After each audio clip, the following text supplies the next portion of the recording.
சரி, ஃபஸ்ட்லேருந்து குடியரசுத் தலைவர்லேருந்து ஸ்டார்ட் பண்ணுறோம்.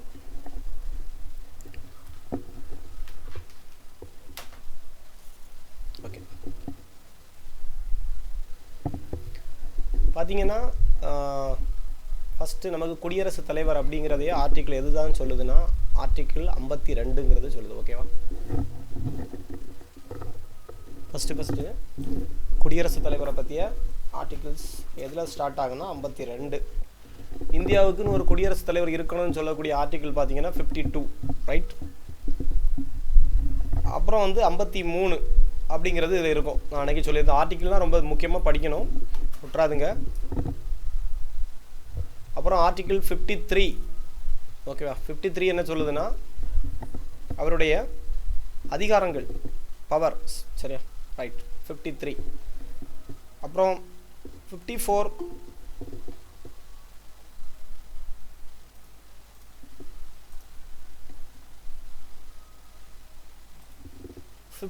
என்ன சொல்லுதுன்னா அதனுடைய தேர்தல், எலெக்ஷன் பற்றி சொல்லக்கூடியதான் 54, ஓகேவா? அப்புறம் 55 வந்து தேர்ந்தெடுக்கக்கூடிய முறை, எவ்வாறு அவர் வந்து தேர்ந்தெடுக்கப்படுகிறார். நீங்கள் நினச்சிக்கிடுங்க, இந்த கையில் ஒரு 5, அந்த கையிலேருந்து ஒரு 5 அப்படி நம்ம தேர்ந்தெடுக்கிறோம் அப்படின்னு படிச்சிங்கன்னா 55 அப்படிங்கிறத ஞாபகம் வச்சுக்கலாம். சரியா? எப்படி தேர்ந்தெடுக்கணும்? 5 தேர்ந்தெடுக்கணும் அப்படின்னு படிச்சுக்கிட்டிங்கன்னா அவரை தேர்ந்தெடுக்கக்கூடிய முறை வந்து 55, ஓகேவா? எலெக்ஷனை பற்றி சொல்லக்கூடியது 54. அப்புறம் 56ங்கிறது அவருடைய பதவிக்காலம். ஓகே, பதவிக்காலம் இதுவும் ஞாபகம் வச்சுக்கலாம். அவருடைய பதவிக்காலம் உங்களுக்கு டவுட் வரும். சிலவங்களுடைய பதவிக்காலம் 6 ஆண்டுகள் இருக்கும், சில போஸ்டிங் வந்து 5 ஆண்டுகள் இருக்கும். ஸோ 5 6 அப்படிங்கிற ஒரு கன்ஃபியூஷன் வரக்கூடியதை நம்ம 56ங்கிறத பதவிக்காலம் 5 6 அப்படிங்கிறத ஞாபகம் வச்சிங்கன்னா ஃபஸ்ட்டு இந்திய குடியரசுத் தலைவருடைய பதவிக்காலம் 56.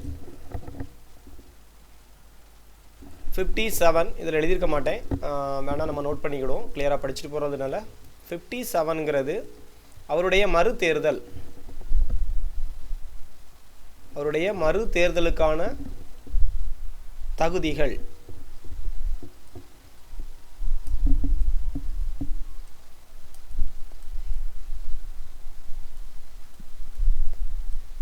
ஓகேவா? ஆர்டிகிள் 57ங்கிறது குடியரசுத் தலைவருடைய மறு தேர்தலுக்கான தகுதிகள். 58 நான் ஏற்கனவே சொல்லி தந்திருக்கேன், அவருடைய தகுதிகள், குடியரசுத் தலைவர் ஆவதற்கான தகுதிகள். இப்போ அதுக்கு முன்னாடியே என்னது இருக்கு? மறு தேர்தலுக்கான தகுதிகள் இருக்கு, 57.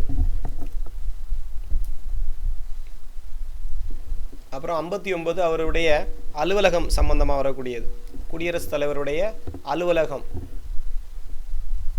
அப்புறம் 60 நம்ம படிச்சிட்டோம், அவருடைய உறுதிமொழிகள், பதவி ஏற்கும் பொழுது அவருடைய உறுதிமொழிகள் 60 ஓத்துன்னு படிச்சிருப்போம்.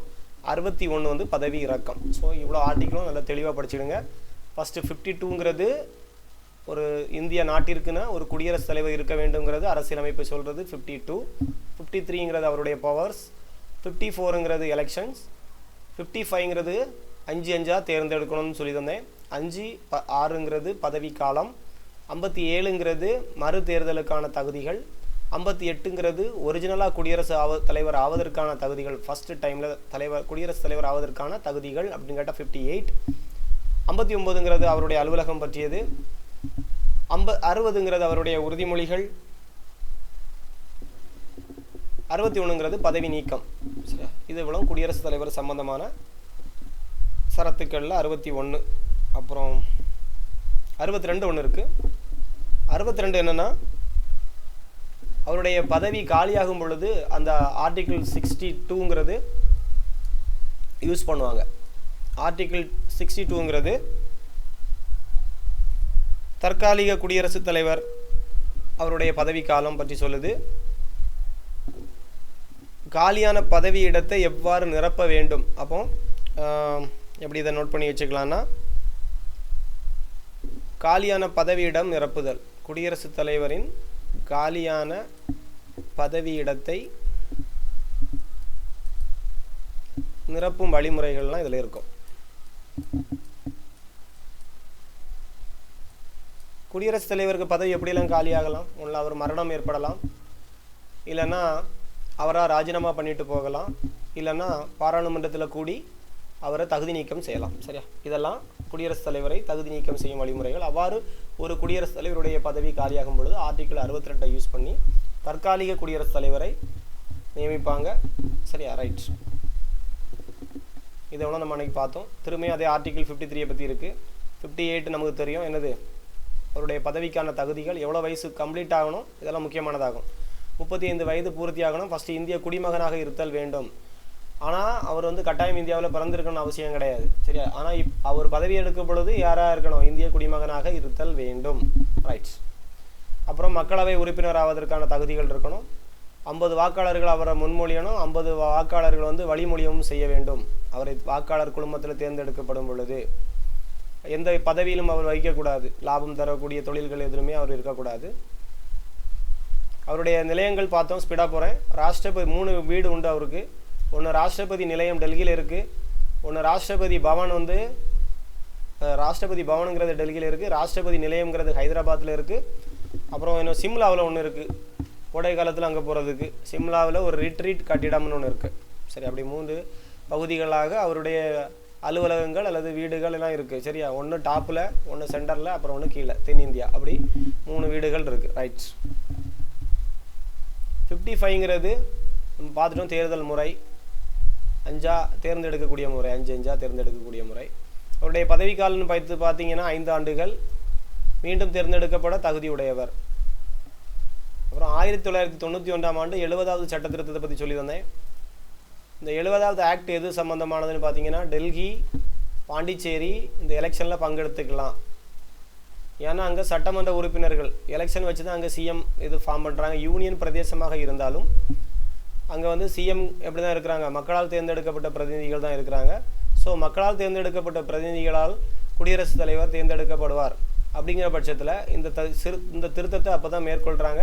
1991 70வது சட்ட திருத்தம் ஞாபகம் வச்சுருங்க. ஆனால் எண்டிலிருந்து அவங்க நடைமுறைக்கு வருதுன்னா 95லேருந்து தான் செயல்பாட்டுக்கு வருது. எந்த நாட்டிலிருந்து பெறப்பட்டதுன்னு பார்த்தீங்கன்னா அயர்லாந்து நாட்டிலிருந்து இந்த முறை பெறப்பட்டது. எந்த ஐரிஷ் கான்ஸ்டியூஷனில் இருந்து இந்திய ஜனாதிபதி தேர்ந்தெடுக்கக்கூடிய முறையை பெறப்பட்டது.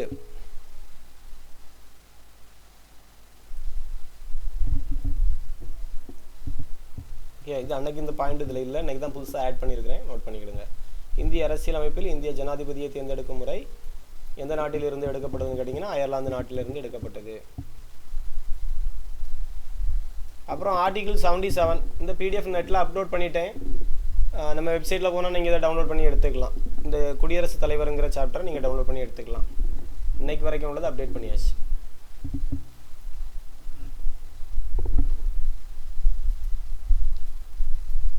நான் ஏன் கிளாஸு கொஞ்சம் முன்ன பின்ன வருதுன்னா வேறு ஒன்றும் கிடையாது. எனக்கு டைமிங்கை நான் சொல்கிறேன். காலையில் நீங்கள் தப்பாக நினைக்கக்கூடாது. நான் காலையில் உங்களுக்கு கிளாஸ் எடுப்பேன். எத்தனை மணிக்கு தெரியுமா? 6:30க்கு ஸ்டார்ட் பண்ணுவேன். ஆனால் நான் முழிக்கிறது உங்களுக்கு நோட்ஸ் எடுக்கிறதுக்காக ஒரு 4:30 to 5 எழும்பி ஆகணும். எழும்பினா தான் உங்களுக்கு கிளாஸ் கொடுக்க முடியும். அவசரமாக மெட்டீரியல் கலெக்ட் பண்ணுவேன் காலையிலேருந்து. ஐயோ அப்போ கொஞ்சம் சில நாள் கொஞ்சம் டிலே ஆகும். ஓகேவா? அதனால் நீங்கள் கிளாஸ் உண்டுன்னு சொன்னால் உண்டு, இல்லைன்னா இல்லை. அதனால் கொஞ்சம் முன்ன பின்னா இருக்கும். நீங்கள் அதை வந்து கண்டுக்கிடண்டாம். அப்புறம் என்ன, எனக்கு கிளாஸ் ஓடணும்னா அடுத்தது 10 மணிக்கு ரெகுலர் கிளாஸ். ஸோ அதுக்கு நான் கொஞ்சம் நோட்ஸ் ரெடி பண்ண வேண்டியது இருக்கும். அதனால கொஞ்சம் வேலை இருப்பேன். பார்த்துட்டு அடுத்தது அந்த கிளாஸ் முடியும் போது 12:30. அப்புறம் ஒரு சின்ன ஒர்க் எனக்கு உண்டு. நான் ஒரு டைப் இன்ஸ்டியூட்டில் இது பண்ணிகிட்ருக்கிறேன். அப்போ அங்கே போய்ட்டு வரும்போது மணி 4 மணி ஆயிரும். அடுத்தது ஈவினிங் கிளாஸுக்குள்ளால் நான் கொஞ்சம் நோட்ஸ் எடுத்து ரெடி பண்ணணும் உங்களுக்கு. ஸோ இதில் கொஞ்சம் டிலே ஆகலாம். நோட்ஸ் எடுக்கிறதுல நம்ம வீட்டையும் பார்க்கணும்ல, ஃபுல்லாக இதிலே இருக்க முடியாதுல்ல. அப்படிங்கும்போது தான் சில நாள் டிலே ஆகிறது. இப்போவும் உங்களுக்கு நோட்ஸ் முடிக்கிறது தான் டைம் ஆச்சு. அப்போ நான் அதை சிலது வந்து இன்கம்ப்ளீட்டாக இருக்கும். கடைசி ஒரு பேஜ் அல்லது 2 பேஜுன்னு இருக்கும். நான் இன்றைக்கி இந்த 2 பேஜும் விட்டேன்னு வச்சுக்கோங்க, அவ்வளோதான், பெண்டிங்லேயே இருக்கும். ஸோ ஒரு 5 நிமிஷம் டிலே ஆனாலும் ஒன்றும் இல்லை, நம்ம அதை கம்ப்ளீட் பண்ணிடுவோன்ட்டு தான் நான் அதை கம்ப்ளீட் பண்ணிவிட்டு டிலேவாக வரது. ஸோ இன்னைக்கு கிளாஸ் உண்டுன்னு போட்டேன்னா உண்டு, இல்லைனா முடியாதுன்னு போட்டுருவேன். நீங்கள் யாராவது மெசேஜ் போட்டோடனே போட்டுருவேன். ஓகேவா? ரைட். அதனால் ஒரி பண்ணண்டா, ஆனால் கிளாஸ் இருக்கும். ரைட். ஓகேவா? இப்போ நம்ம கண்டிஷனுக்குள்ளே போவோம். ரைட்.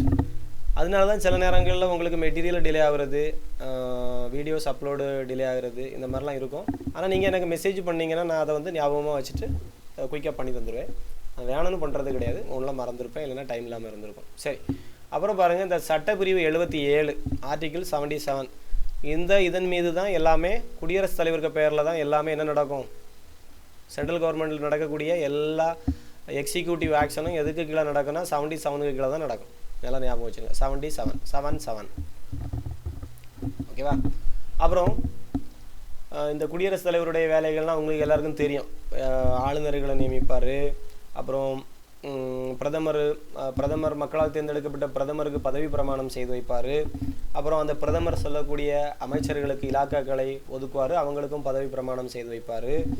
அப்புறம் உயர் நீதிமன்றம் உச்ச நீதிமன்ற நீதிபதிகளை நியமிப்பது, தலைமை நீதிபதியை நியமிப்பது எல்லாமே இவர் தான். அப்புறம் தலைமை நீதிபதியை வழக்கறிஞரை நியமிக்கிறது இவர் தான். அப்படி முக்கியமான போஸ்டிங்ஸ், அரசியல் சாராத போஸ்டிங்ஸ் எல்லாமே இவர் தான் என்ன செய்கிறாரு, நியமிக்கிறார். பார்த்துடுங்க, தலைமை கணக்கு தணிக்கையாளர், அட்டார்னி ஜெனரல், அப்புறம் இந்த காம்ட்ரோலர் அண்ட் ஆடிட்டர் ஜெனரல், தணிக்கையாளர்னு ஒரு ஆள் உண்டுல்ல அவர், அப்புறம் தலைமை தேர்தல் ஆணையர், அப்புறம் 2 தேர்தல் ஆணையர்கள் அவர்கள் கூட உள்ளவங்க, அப்புறம் இந்த யூபிஎஸ்சி இருக்குங்களா அந்த டீமில் உள்ள அந்த அந்த அந்த கமிஷனில் இருக்கக்கூடிய ஆஃபீஸர்ஸ், அப்புறம் சேர்மன் மெம்பர்ஸ் எல்லாம் நியமிக்கிறது எல்லாமே யார் தான், குடியரசுத் தலைவர். அதே மாதிரி வெளிநாடுகளுக்கான இங்கேருந்து தூதர்களை அனுப்புறது, அங்கே எல்லாமே அவர்களை வரவேற்பது முதல் எல்லாமே யாருக்கு வேலை தான், இந்த குடியரசுத் தலைவருடைய வேலைகள் தான். ரைட்டா, ரைட். அதே மாதிரி முக்கியமான ஒரு பாயிண்ட் என்னென்னா, குடியரசுத் தலைவர் ஆண்டுக்கு 2 முறை நாடாளுமன்றத்தை கூட்டுகிறார். சரியா, 2 முறை நாடாளுமன்றத்தை அவர் கூட்டணும். சரியா, அதே மாதிரி ஒவ்வொரு ஆண்டின் நாடாளுமன்றத்தின் முதல் கூட்டம் யாருடைய உரையுடன் துவங்கணும்னா இவர் தான் ஃபஸ்ட்டு உரையாற்றணும். தமிழ்நாட்டிலையும் இப்போ நேற்றுக்கு தான் மேக்ஸிமம் பாருங்கள் குடியரசுத் தலைவரை சேம் தான் இருக்கும், யாருக்கும் ஆளுநருக்கும் இருக்கும். இங்கேயும் நேற்றுக்கையோ இன்றைக்கோ சம்பவம் நடந்துடல, என்னது ஆளுநர் நேற்றுக்கு தான் மைக்கில் பேசும்போது ஏதோ மைக்கை ஆஃப் பண்ணதா ஒரு இது ஓடிட்டுருக்குல சர்ச்சை. அப்போ ஆண்டினுடைய முதல் கூட்டத்துக்கு முதல் உரையாற்றக்கூடியவர் யாருன்னு கேட்டிங்கன்னா இந்த ஆளுநர் இங்கே தமிழ்நாட்டுக்கு, இந்த ஸ்டேட்டுக்கு. சென்ட்ரலில் பார்த்தீங்கன்னா குடியரசுத் தலைவர். நல்லா ஞாபகம் வச்சுருங்க, ஆண்டுக்கு 2 முறை நாடாளுமன்றத்தை இவர் கூட்டணும். ஆனால் 2 தடவை இவர் ஃபஸ்ட்டு பேசணும்னு கிடையாது, ஆண்டுக்கு முதல் உரை இவருடைய உரையாக தான் இருக்கணும். ரைட். அப்புறம் அவ்வளவு சட்டம் இதுக்கெல்லாம் இவர் ஒப்புதல் கொடுக்கணும். நிதி மசோதாவுக்கு இவர் ஒப்புதல் கொடுத்தா தான் அறிமுகமே செய்ய முடியும். ஞாபகம் வச்சுருங்க, ஃபினான்ஸ் பில்லோ மணி பில்லோ எதுனாலும் சரி தான், இவருக்கு அனுமதி இல்லாமல் அங்கே இதே பண்ண முடியாது, எனது தாக்கலே பண்ண முடியாது, அறிமுகம் செய்ய முடியாது.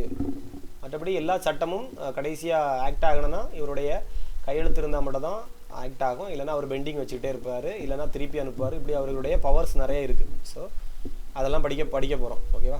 அதே மாதிரி முக்கியமான ஒரு பாயிண்ட் இது வரனா, மக்களவைக்கு மாநிலங்களவைக்கு இவர் உறுப்பினர்கள் நியமனம் செய்யலாம் அப்படின்னு வரும்பொழுது மாநிலங்களவைக்கு 12 நபர்கள் ஞாபகம் வச்சுருங்க, மக்களவைக்கு 2 நபர்கள் இருந்துச்சிருந்து இப்போ அது கேன்சல் ஆகிடுச்சு. ரைட், இப்போ அது கிடையாது, 2 நபர்களை நியமிக்கலை.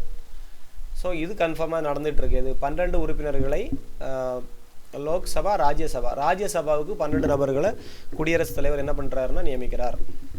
அது எது சம்மந்தமானவங்கன்னு பார்த்தீங்கன்னா இலக்கியம், அறிவியல், விளையாட்டு, கலை, சமூக பணி. ரைட், இந்த மாதிரிப்பட்டது. அதில் தான் இளையராஜா, சச்சின் டெண்டுல்கர் இவங்களெல்லாம் என்ன பண்ணுவாங்க, உள்ள நியமித்தாங்க. சரியா, ரைட். அவருடைய நிதி அதிகாரங்கள் பார்த்தீங்கன்னா பார்த்துட்டோம். அன்றைக்கி அவசரகால நிதின்னு ஒன்று அவர்கிட்ட இருக்கும். என்ன பண்ணுறது, காண்டிஜென்ஸ் ஃபண்டா ஏதோ ஒன்று ஃபண்டு அவர்கிட்ட இருக்குது, காண்டிஜென்சி ஃபண்டுன்னு ஒன்று ஃபண்டு அவர்கிட்ட இருக்குது. அதாவது ஏதாவது அவசர காலம் ஏற்பட்டுச்சுன்னா பாராளுமன்றத்தை கூட்டி நிதியெல்லாம் இது பண்ணாண்டா குடியரசுத் தலைவர்கிட்ட இருக்கக்கூடிய ஃபண்டே என்ன பண்ணுவாங்கன்னா அதை செலவு பண்ணுவாங்க. ஓகேவா, ரைட். அதே மாதிரி 5 ஆண்டுகளுக்கு ஒரு முறை இவர் என்ன குழுவை கூட்டுவார், நிதிக்குழுவை அமைப்பார். ஒவ்வொரு நிதிக்குழுவையும் இவர் 5 ஆண்டுகளுக்கு ஒரு முறை ஒரு நிதிக்குழுவை இவர் ஃபார்ம் பண்ணுவார். ஃபினான்ஸ் கமிஷனை ஃபார்ம் பண்ணுறது யாருன்னு கேட்டால் குடியரசுத் தலைவர். அப்புறம் 72 நாளே உங்களுக்கு ஞாபகம் வைக்கணும், மன்னிப்பு அளிக்கக்கூடிய அதிகாரம். என்னத்துக்கு மன்னிப்பு அளிப்பார், மரண தண்டனையை கூட நிறுத்தி வைக்கக்கூடிய பவர் அவர்கிட்ட உண்டு. ஆர்டிகிள் 72. ரைட்டா. அப்புறம் முப்படைகளின் தலைமை தளபதி, அது ஆர்டிகிள் 53(2). நல்லா ஞாபகம் வச்சுங்க, 53(2).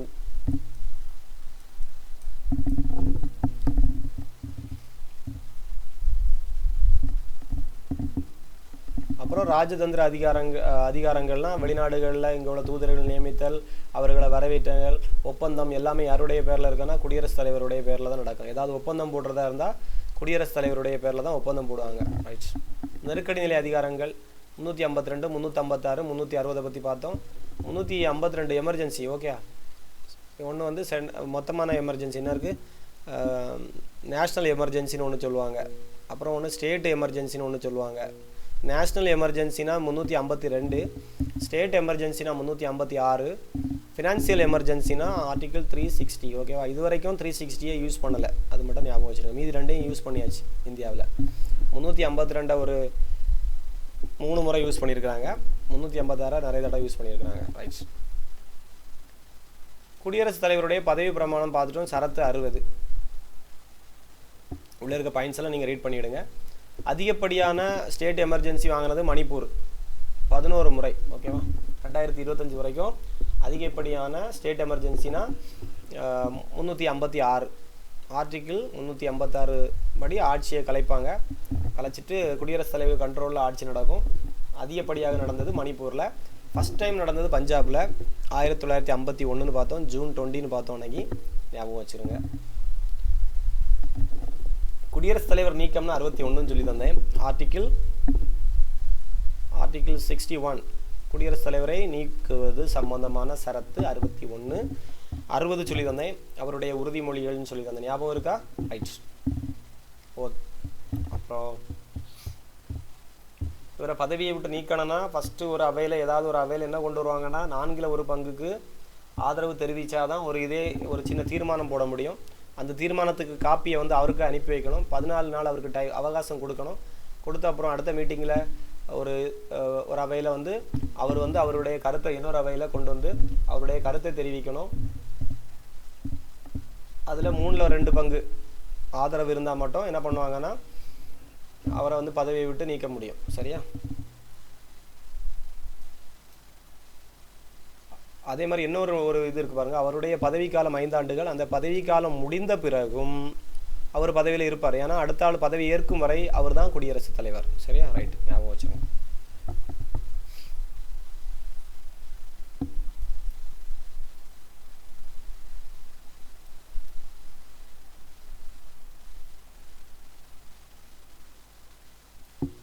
ரெண்டு அவையிலையும் 2/3 பங்கு நிறைவேற்றணும். சரியா?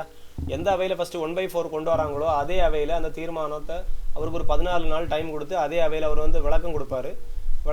அவர் மேலே குற்றச்சாட்டு நிரூபிக்க அவருடைய வக்கீலோ வருவாங்க. வந்து அவர் நிரபராதிங்கிறத கொண்டு வந்தாங்கன்னா அதில் ஒரு ஓட்டு எடுப்பாங்க திரும்பியும். அதில் 2/3 பங்குக்கு அவருக்கு எதிரான தீர்மானம் பாஸ் ஆகிடுச்சுன்னா அந்த அவையில் அவர் வந்து ஃபெயிலுங்கிற மாதிரி ஆயிரும். உடனே அடுத்த அவையில் அதே விவாதத்தை கொண்டு வருவாங்க. கொண்டு வரும்போது அங்கேயும் அந்த குற்றச்சாட்டுகள் உறுதிப்படுத்தப்பட்டு 2/3 பங்கு ஆதரவாக அவரை நீக்கத்துக்கு ஆதரவு பண்ணாங்கன்னா ஆட்டோமேட்டிக்காக அவருடைய அந்த தேதியிலிருந்தே குடியரசுத் தலைவர் பதவி நீக்கப்படுவார். சரியா? ரைட், ஞாபகம் வச்சுருங்க. இதுவரைக்கும் எந்த குடியரசுத் தலைவராவது பதவி நீக்கம் செய்யப்பட்டிருக்காங்கன்னு கேட்டால் இதுவரைக்கும் ஒரு குடியரசுத் தலைவரையும் பதவி நீக்கம் செய்யப்படவில்லை இந்தியாவில். அதே மாதிரி இது ஒரு முக்கியமான பாயிண்ட் சொன்னேன். தேர்தலில் பங்கெடுக்கும் பொழுது மக்களால் தேர்ந்தெடுக்க பிரதிநிதிகள் அல்லது பிரதிநிதிகள் சார்பாக இருக்கக்கூடியவங்க, அதாவது எம்எல்ஏ எம்பிஸ் மட்டும் இந்த ஓட்டிங் சிஸ்டத்தில் கலந்து கொள்வார்கள். ஆனால் நியமன உறுப்பினர்கள் ஓட்டு போடுறதுக்கு கலந்து கொள்ள அனுமதிக்கப்பட மாட்டார்கள். ஆனால் அப்படியே ரிப்பீட் அடித்து என்ன நடக்கும்னா அவரை வந்து பதவி நீக்கம் செய்யப்படும் பொழுது இந்த டெல்லி, புதுச்சேரி சட்டமன்ற உறுப்பினர்கள் தேர்தலில் பங்கு பெறுவார்கள். ஆனால் பதவி நீக்கத்தின் போது பங்கு பெறுவதில்லை. இது ஒன்று தான் விதிவிலக்கு. புரிஞ்சா? இந்த 2 மாநிலங்கள் மட்டும்தான் என்ன செய்யாது, பதவி நீக்கத்தின் பொழுது இதில் உள்ள உறுப்பினர்கள் என்ன செய்ய மாட்டாங்க, பங்கு பெற மாட்டார்கள்.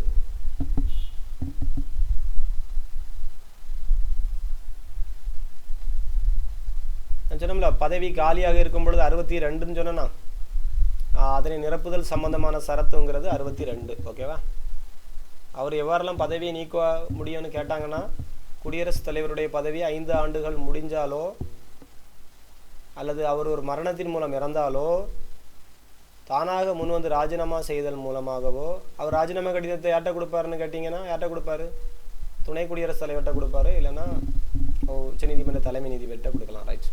பாராளுமன்றத்தினால் பதவி நீக்கம் செய்யப்படுவதன் மூலமாகவோ குடியரசுத் தலைவர் தகுதியை இழந்தால் அல்லது தேர்தல் செல்லாது என அறிவிக்கப்பட்டாலும் குடியரசுத் தலைவருக்கு பதவி காலியாக அறிவிக்கப்படும். ஆனால் அப்படி இறந்து போனால் 6 மாதத்திற்குள் இந்த மாதிரி ஏதாவது ஒரு கண்டிஷனில் குடியரசுத் தலைவர் நீக்கப்பட்டாலோ இது பண்ணாலோ 6 மாதத்திற்குள்ளால புதிய குடியரசுத் தலைவருக்கான தேர்தலை நடத்தி முடிக்க வேண்டும். இதுதான் அந்த 62ல் சொல்லக்கூடியது. உதாரணத்துக்கு 1977 சொல்லியிருந்தேன் அன்னைக்கு. பக்ருதீன் அலி அகமது அப்படிங்கிற ஒரு குடியரசுத் தலைவரை இறக்கும் பொழுது அன்றைய துணை குடியரசுத் தலைவராக இருந்த ஜாட்டி தற்காலிக குடியரசுத் தலைவராக நியமிக்கப்பட்டார். ஞாபகம் வச்சுருங்க, ஓகேவா? அப்புறம் அவர் அந்த டைம்லேருந்து ஒரு 6 மாதத்துக்குள்ளே எலெக்ஷன் நடத்தி முடித்து யாரை கொண்டு வச்சாங்க? நீலம் சஞ்சீவ ரெட்டிங்கிறவரை குடியரசுத் தலைவராக கொண்டு இருக்கிறாங்க. ஓகேவா? ரைட். அப்புறம் இந்த 2 பேரும் இல்லாத பட்சத்தில் ஒரு குடியரசுத் தலைவர் போயிட்டார் மரணத்தின் மூலமாகனு வச்சுக்கலாம். ஒரு துணை குடியரசுத் தலைவரை குடியரசுத் தலைவராக போஸ்டிங்கில் அப்பாயின்மெண்ட் பண்ணி வச்சுருக்கிறாங்க, தற்காலிக குடியரசுத் தலைவராக. அந்த தற்காலிக குடியரசுத் தலைவருக்கு குடியரசுத் தலைவர் தேர்தலில் நிற்கிறதுக்கு ஒரு வாய்ப்பு வருது. அப்போ அவர் துணை குடியரசுத் தலைவர் பதவியை ராஜினாமா செய்வார். அந்த பட்சத்தில் அவர் குடியரசுத் தலைவர் ஆக்ட் ஆக முடியாது. அந்த சூழ்நிலையில் இங்கே இந்தியாவில் குடியரசுத் தலைவரே இருக்க மாட்டாங்க. அந்த டைமில் யார் வருவாங்கன்னா உச்சநீதிமன்ற தலைமை நீதிபதி அல்லது மூத்த நீதிபதி. சரி, அவர் இல்லாத பட்சத்தில் மூத்த நீதிபதிக்கு அந்த ஆப்ஷன் கொடுக்குறாங்க. உச்சநீதிமன்ற தலைமை நீதிபதி தற்காலிக குடியரசுத் தலைவராக செயல்படலாம். அப்படி ஒரு தடவை நடந்திருக்கு. யாருன்னா ஜாகிர் ஹுசேன் இறந்து போகிறாரு. அதற்கு பதிலாக அன்றைய துணை குடியரசுத் தலைவராக இருந்தவர் வி கிரி. இந்த தற்காலிக குடியரசுத் தலைவர் இந்த கீரி பிள்ளை அப்படின்னு ஞாபகம் வச்சுக்கோங்க. அவருக்கு திடீர்னு என்ன ஆசை வந்துட்டுனா குடியரசுத் தலைவர் அவருக்கான ஒரு ஆசை வந்துடுச்சு. அவர் பதவியை ராஜினாமா பண்ணுறாரு. அந்த டைமில் குடியரசுத் தலைவர் இல்லை. அதனால நீதிபதி ஹிதேத்துல்லா இது கேட்பாங்க. 1969 இந்த சம்பவம் நடந்தது. ஓகேவா? இதெல்லாம் அன்றைக்கி பார்த்துட்டோம். இந்த ஏரியாவிலேருந்து நம்ம கொஞ்சம் பார்க்க வேண்டியது வரும். குடியரசுத் தலைவரினுடைய அதிகாரங்கள் பார்த்திங்கன்னா அதில் அன்றைக்கி ஒரு 2-3 அதிகாரங்கள் பார்த்தோம். நிர்வாக அதிகாரங்கள், சட்டமன்ற அதிகாரங்கள், நிதி அதிகாரங்கள். சரியா? நிர்வாக அதிகாரங்கள்னு பார்த்தீங்கன்னா நம்ம ஆல்ரெடி பார்த்தா 77 தான் அவருடைய நிர்வாகம். எல்லா நிர்வாகமும் யாருடைய பேரில் நடக்கும்னு பார்த்தோம்? குடியரசுத் தலைவருடைய. மத்திய அரசினுடைய நிர்வாக செயல்பாடுகள், எக்ஸிக்யூட்டிவ் பவர்ஸ் எல்லாமே இவருடைய பேரில் தான் நடக்கும். ஆர்டிகிள் 77 சொல்லுது.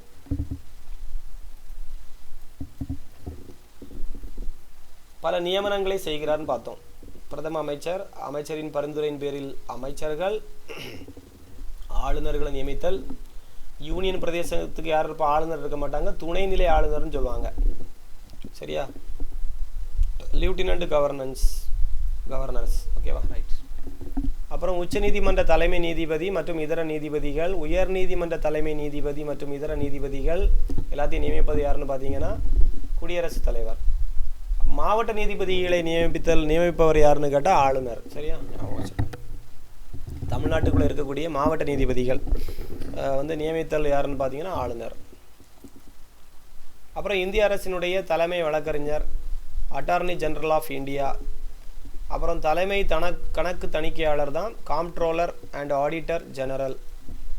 இந்திய தலைமை தேர்தல் ஆணையர். இதெல்லாம் ரொம்ப முக்கியமாகும். 2 தேர்தல் ஆணையர்கள், அதாவது chief election commissioner of India and 2 election commissioners. அப்புறம் யூபிஎஸ்சின்னு சொன்னேன், மத்திய அரசு பணியாளர் தேர்வாணையத்தின் தலைவர் உறுப்பினர்கள். இதெல்லாம் நியமிப்பது யாருன்னு பார்த்தீங்கன்னா இந்த என்ன இருக்குது? குடியரசுத் தலைவர். அப்புறம் ஒவ்வொரு ஆணையம் இருக்குது பாருங்கள். தேசிய தாழ்த்தப்பட்டோர் ஆணையம், தேசிய பழங்குடியினர் ஆணையம், தேசிய பிற்படுத்தப்பட்டோர் ஆணையம், ஆட்சி மொழி ஆணையம். இதெல்லாம் ஆணையத்தெல்லாம் அமைப்பதும் இவர் தான். அதனுடைய உறுப்பினர்களெல்லாம் நியமிக்கிறது இவர் தான்.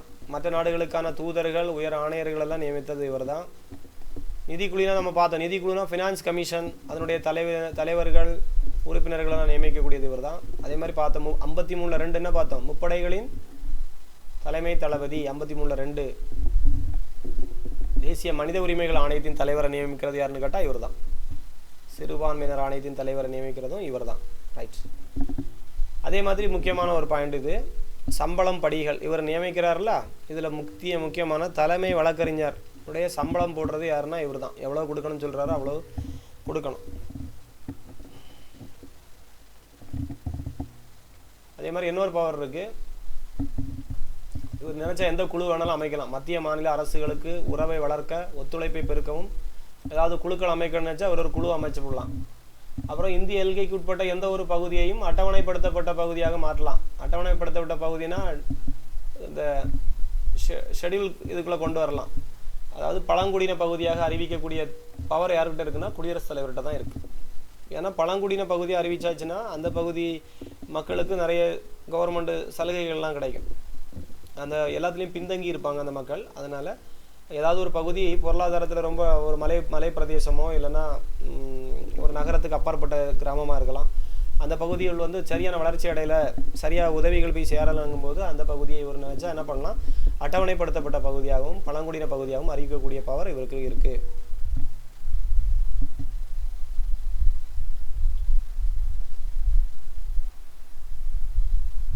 நீதித்துறையில் நடக்கக்கூடிய நியமனங்கள், போஸ்டிங்ஸ் எல்லாமே உச்சநீதிமன்ற தலைமை நீதிபதியின் ஆலோசனை, உச்சநீதிமன்ற தலைமை நீதிபதியோட ஆலோசனை பேரில் தான் இவர் வந்து செயல்படுத்துவார். ஏன்னா இவருக்கு அதை பற்றிய டீட்டெயில்ஸ் ஃபுல்லாக தெரியாது. நீதிமன்றத்தில் என்ன இருக்குது, என்னென்ன போஸ்டிங்ஸ் இருக்குன்னு. அப்போ யார்கிட்ட போய் அவர் இந்த டவுட்டை கேட்க முடியும்னா உச்சநீதிமன்ற தலைமை நீதிபதி தான் இவருக்கு ஈக்குவலாக இருக்கக்கூடியவர். அப்போ அவர்கிட்ட தான் ஆலோசனை பண்ணிட்டு தான் எல்லாமே செயல்படுத்துவார். ஓகேவா? பிரதமர்கிட்ட எதுக்கு ஆலோசனை பெறுகிறார் என்றால் அந்த துறை அமைச்சர்களை ஒதுக்கீடு செய்வதற்கு பிரதமர்கிட்ட போய் கேட்பார், உங்களுக்கு யாரெல்லாம் அமைச்சராக வைக்கணும் அப்படிங்கிறத பிரதமர்கிட்ட ஆலோசனை பண்ணுவார். அப்புறம் சட்டமன்றத்தினுடைய அதிகாரங்கள் பார்ப்போம். சட்டமன்றம்னா பார்லிமெண்ட்ரி, லெஜிஸ்லேட்டிவ் பவர்ஸ் இவருக்கு என்னெல்லாம் இருக்குன்னு பாருங்கள். ஒரு முக்கிய அங்கம் இவரும் அந்த பாராளுமன்றத்தின் ஒரு உறுப்பினர் மாதிரி தான். ஒரு முக்கியமான ஒரு அங்கமே யார் தான், இவர் தான். ஒரு இன்டெக்ரல் பார்ட் அப்படின்னு தெரிஞ்சுங்க. இன்டெக்ரல் பார்ட் ஆஃப் பார்லிமெண்ட்னு கேட்டால் பிரசிடென்ட் தான். ஓகேவா? புதுசாக ஒரு எலெக்ஷன் நடந்துச்சுன்னா அந்த முதல் கூட்டத்தொடரை நடத்துறது இவர் தான். நான் சொன்னோம்ல 2 முறை பாராளுமன்றத்தை கூட்டுவார்னு. ஒவ்வொரு ஆண்டும் பாராளுமன்றத்தின் முதல் கூட்டம் இவருடைய உரையுடனே தான் துவங்கும். 2 கூட்டத்திற்குமான கால இடைவெளி எவ்வளோ இருக்கணும்னா 6 மாதங்கள் இருக்கக்கூடாது, பெண்டிங் வைக்கக்கூடாது. 2 கூட்டம் அட்லீஸ்ட் 2 கூட்டம் நடக்கணும், அதுக்கு மேலேயே நடத்திக்கலாம். ஆனால் 2 கூட்டங்களுக்கு இடைப்பட்ட கால அளவு எதை தாண்டக்கூடாது, 6 மாதத்தை தாண்டக்கூடாது. அதே மாதிரி ஏதாவது பெண்டிங் மசோதா, யாராவது இதுக்கு முன்னாடி இருக்கவங்களோ குடியரசுத் தலைவரோ யாராவது ஒரு மசோதாவை பெண்டிங் வச்சுருந்தாலோ அதை பற்றிய செய்திகளை வந்து அனுப்பலாம். ஏன்னா அது அவருடைய ஒப்புதல் பெற்றால் தான் அது சட்டமாக மாறும். அதே மாதிரி பதவிக்காலம், அதாவது பிரதமருக்கு டீம் இருக்குல்ல, அதை கலைக்கணும்னா இவர் கலைக்கலாம். ஆனால் பிரதமருடைய பரிந்துரையின் பேரில் அதனை கலைக்கும் அதிகாரம் குடியரசுத் தலைவருக்கு உண்டு. பிரதமர் ஓகே சொன்னால் தான் அந்த டீமை கலைக்க முடியும். ஆர்டிக்கிள் 85. ஒரு காரணம் இல்லாமல் ஒரு டீமை கலைக்கணும்னா பிரதமர் சொல்கிறார், எனக்கு அவையே கலைச்சிருங்க, நாங்கள் இந்த மக்களை நாங்கள் அதிகாரம் பண்ண விரும்பலை அப்படின்னு சொல்லி அவர் வந்து குடியரசுத் தலைவர்கிட்ட சொன்னால் அவர் வந்து ஆட்சியை கலைப்பார். ஷரத்து 85. அவங்க வந்து ராஜினாமா பண்ணிட்டு போகிற மாதிரி. ஓகேவா? ஆர்டிக்கிள் 85 அதை கலைக்கக்கூடிய அதிகாரம், மக்களவை கலைக்கக்கூடிய அதிகாரத்தை சொல்லக்கூடியது 85. அப்புறம் அந்த 12 பேரை நியமிக்கக்கூடிய சரத்து வந்து 12, ஞாபகம் வச்சுருங்க. ஆர்டிக்கிள் 80. ஆர்டிக்கிள் 80ங்கிறது தான் மாநிலங்களவைக்கு ஒரு 12 பேர். அப்புறம் ஆங்கிலோ இந்தியரை இதுக்கு முன்னாடி நியமிச்சிட்டு இருந்தாங்க மக்களவைக்கு, லோக்சபாவுக்கு. அது ஆர்டிக்கிள் 331. இப்போ ஒரு கொஞ்சம் இந்த மோடி கவர்மெண்ட் வந்த பிறகு அதை நீக்கிட்டாங்க. ஆங்கிலோ இந்தியருக்கு இடம் இல்லை, வேண்டாம். அடுத்தது சரத்து 108, கூட்டம் சொன்னேன்.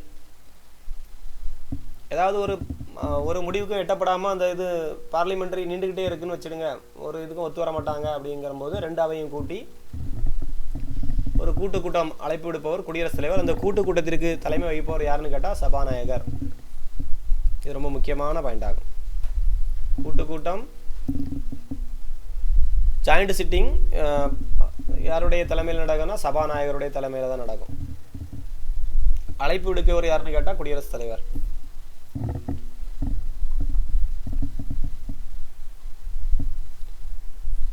அப்புறம் ஒரு அவசர சட்டம்னு ஒன்று உண்டு. குடியரசுத் தலைவருக்கு ஒரு அவசர சட்டம் உண்டு.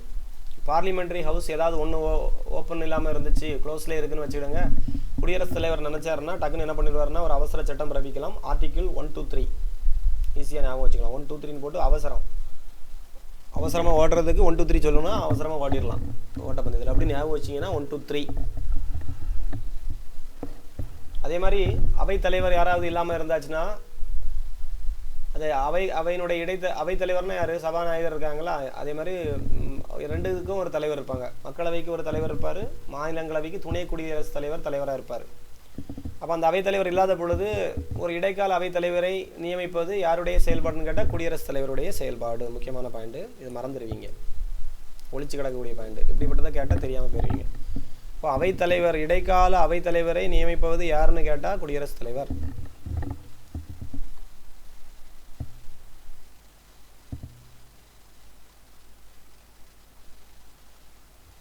அடுத்தது அவருடைய நிதி அதிகாரங்களுக்கு வந்துடும்.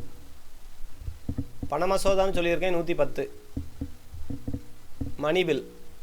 மணிபிலுக்கு ஆர்டிக்கிள் என்னன்னு கேட்டால் 110. இந்த பண மசோதாவினை ஒருபொழுதும் மறுபரிசீலனைக்கு திருப்பி அனுப்ப இயலாது. அதனால தான் 110 விதி ரொம்ப முக்கியமான விதி. குடியரசுத் தலைவர் இந்த பண மசோதாவினை இவங்க அங்கே தாக்கல் செய்த பிறகு நீங்கள் இதை பரிசீலனை பண்ணுங்கன்னு சொல்லி அவரால் திருப்பி அனுப்ப முடியாது. ஏன்னா பண மசோதாவை ஃபஸ்ட்டு தாக்கல் பண்ணுறதுக்கே இவர் அனுமதி கொடுத்துருப்பார். அப்புறம் ரெண்டாவது வந்து மறுபரிசீலனைக்கு பண்ணுறதுக்கு இவருக்கு அந்த சான்ஸ் இல்லை. ஓகேவா? அது முக்கியமான சரத்து. அப்புறம் பட்ஜெட்டை 112 ஆர்டிக்கிள் யார் சமர்ப்பிப்பான்னு பார்த்தீங்கன்னா நிதி அமைச்சர் மக்களவையில் சமர்ப்பிப்பார். அனுமதி வாங்கிய பிறகு தான். குடியரசுத் தலைவருக்கு அனுமதி ஓகேயாக இருந்தால் மட்டும்தான் பட்ஜெட் வாசிக்க முடியும். குடியரசுத் தலைவருடைய அனுமதி பெற்ற பிறகு தான் மத்திய நிதி அமைச்சர் மக்களவையில் அதை சமர்ப்பிப்பார்.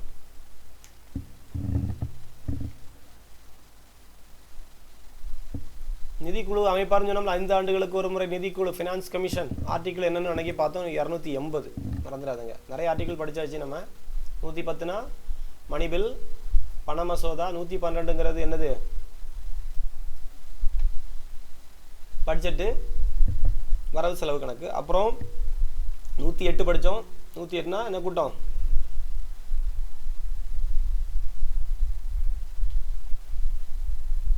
கூட்டம்னு பார்த்தோம்ல. அப்புறம் 123 அவசர சட்டம். அப்புறம் 331 பார்த்தோம். 331 என்னது? ஆங்கில இந்தியரை நியமிக்கிறது. எந்த வேலை? மக்களவையில். அப்புறம் சரத்து 80ங்கிறது என்னது? 12 நபர்களை நியமிக்கக்கூடிய கதை. சரத்து 80. ஆட்சியை கலைத்தல். எந்த ஆட்சியை கலைத்தல்? பிரதமருக்கு பரிந்துரையின்படி அந்த மக்களவையை கலைக்கக்கூடியது. 85. அப்புறம் வேற என்ன ஆர்டிக்கிள் பார்த்தோம்? 77. எல்லா நிர்வாக நடவடிக்கையும் குடியரசுத் தலைவரின் பேரில் நடைபெறும் அப்படின்னு பார்த்தோம். அப்புறம் இந்த 62ன்னு ஒன்று பார்த்தோம். என்ன இருக்குது? குடியரசுத் தலைவர் பதவி காலியாதலுங்கிறது 62. பதவி நீக்க 61. குடியரசுத் தலைவருடைய நீக்கம் வந்து 61. அவருடைய உறுதிமொழிகள் 60ன்னு பார்த்தோம். State emergency, national emergency, financial emergency. 3 article ரொம்ப தெரியணும், தெரியாமல் யாரும் இருக்கக்கூடாது. நேஷ்னல் எமர்ஜென்சினா 352, ஸ்டேட் எமர்ஜென்சினா 356, ஃபினான்சியல் எமர்ஜென்சி 360. இது வரைக்கும் போடலை. பதவி பிரமாணம் என்ன இருக்குது? ஓத்துங்கிறது 60. சரி, ஓகே. 53ல் 2ங்கிறது என்னது? தலைமை தளபதி. 72ங்கிறது மன்னிப்பு அதிகாரம். ஓகேவா? ரைட். இப்படி எல்லாத்தையும் திருப்பி படித்தாதான் ஞாபகம் இருக்கும். சிலவங்களுக்கு எப்படி படிக்கணும்னு தெரியலன்னு சொன்னாங்க, திருப்பி படிக்கணும், அவ்வளோதான்.